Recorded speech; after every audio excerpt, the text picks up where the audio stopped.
इन स्थानों पर ईश्वर और ब्रह्म और पारब्रह्म और महाकाल पुरुष बैठे हुए हैं। इन्होंने अपने देवी और देवताओं को अपने मतलब ये कारगुजार बड़े बड़े पदाधिकारियों को अपने अपने लोक में इन्होंने स्थापित कर रखा है और वो सब काम करते रहते हैं।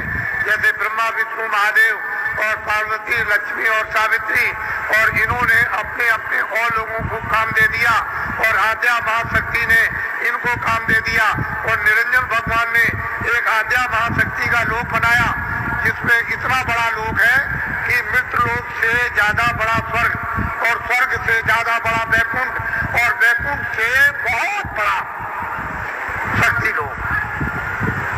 उस शक्ति लोक में स्त्रियां राज करती है। पुरुष स्वरूप का यानी पुरुष रूप का और पुरुष की शकल का नाम और निशान नहीं है।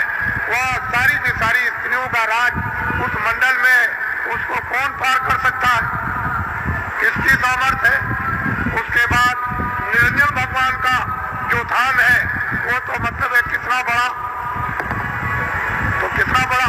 उसके ऊपर फिर माया का देश है, वहाँ माया ही माया है।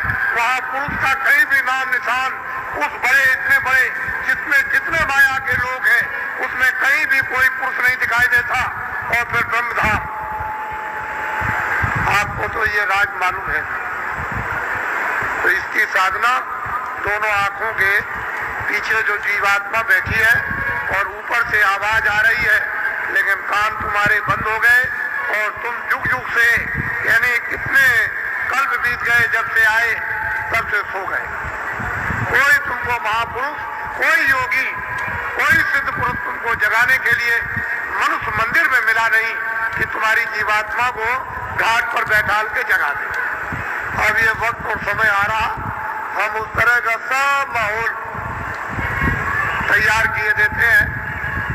जब सब चीज तैयार हो जाएगी, खरपतवार जब तैयार हो जाएगा और वो गीला ना हो, सूख जाएगा, तो बस ऐसे माचिस लगाई तो वो ज्ञान रूपी जब माचिस लगेगी तो फट पेट्रोल की तरह से फट आग लग जाएगी। तो जल भून करके तुम्हारे सब पाप भस्म। इसको कहते हैं ज्ञान रूपी अग्नि। ये जब प्रज्वलित होगी तब देखिए आप क्या होता है। तो हम तो ये वो दिन आपको बताना चाहते हैं कि स्त्रियां भी और पुरुष भी यहीं से बैठकर दिन में काम करेंगे और रोज स्वर्ग में जाएंगे, वैकुंठ में जाएंगे, उधर देवी देवताओं का दर्शन करेंगे और वहाँ ब्रह्मा विष्णु महादेव उनका भी दर्शन करेंगे और उसके ऊपर भी जाएंगे और रोज लौट करके चले आएंगे और खेती भी करेंगे, दुकान और दफ्तर का भी काम करेंगे और शाम को बच्चों की सेवा और बैठ जाएंगे और फिर निकल जाएंगे। बड़े ध्यान से आप सुनिए, ये आसक्त रहित ये परिवार होगा जैसे राजा जनक थे। उनको राजकाज आदेश का पालन करना था, उसको कोई मोह ममता नहीं थी,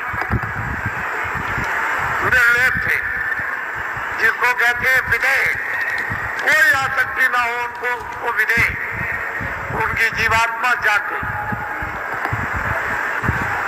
हम उस चीज की आपको तैयारी करके धीरे धीरे उसी तरफ जा रहे हैं।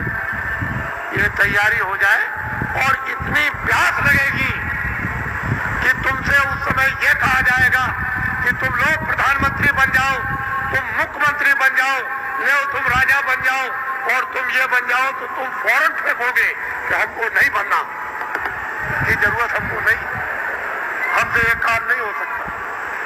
अरे भाई वो चीज तो कुछ और है, तो यहाँ मरे जा रहे हो वैसे ही बेमतलब। अरे महात्माओं के पास आकर के कुछ काम करो तो कुछ काम भी हो जाए, महात्माओं के आदेश का पालन करो, दुनिया सब समझ में आ जाए, गृहस्थ आश्रम भी, समाज भी और देश भी समझ में आ जाए और तुम सब लोग निर्लेप रहो और शरीर का, परिवार का, सब तरह का क्षणिक सुख भी ले लो और आत्मा को जगा करके सच्चा आनंद